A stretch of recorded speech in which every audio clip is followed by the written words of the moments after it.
OS Earth has been upgrading the world game to enhance gameplay and lessons learned. We call it the Global Simulation. So how does it work? Well, first, all players are randomly divided into 20 teams. Some represent regional governments, some represent corporations, and others represent non-governmental organizations, or NGOs. Our global simulation also has a media station and a global development board. The name of the game? Trade, negotiations, and problem solving. The governments start off the game with differing amounts of wealth and resources, just like in the real world. Some regions are wealthy and some are less fortunate. Wealth, of course, is not just about money. Wealth is also health, happiness, shelter, food, education, infrastructure, natural resources, and other intangibles. The regional governments have one primary responsibility: to advance the infrastructure of the region by investing in 5 areas: human rights, education, health, environment, and technology. So how exactly does a government or a leader advance the well-being of its region?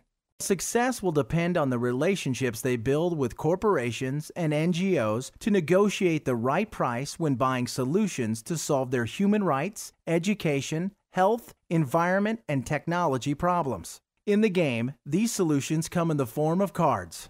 Money or currency, on the other hand, comes in the form of poker chips. And infrastructural wealth comes in the form of folders. They represent how good life is for the people in it. The media team then reports live on the events that are happening, like new programs, partnerships, scandals, and other announcements that keep the players current on the world dynamics they have created. These reports help all the teams to see how they've been performing in the game so far, whether their strategies are working or not, or any new tactics they want to test out. Finally, the Global Foundation Board has a role in reducing global poverty, delivering aid to developing regions, facilitating trades, promoting security, protecting cultural artifacts, and brokering international emergencies.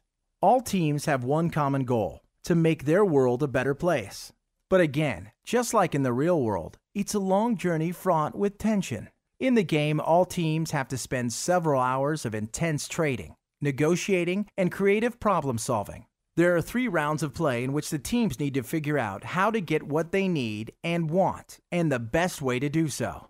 An important note: the results of the game are 100% dictated by the behavior and decisions made by the participants. At the end of the game, the facilitator leads a reflection session that includes final scoring and discussion on the decisions that brought participants to the final endpoint. The goal is for the player to understand the real-world meaning behind all their actions and decisions.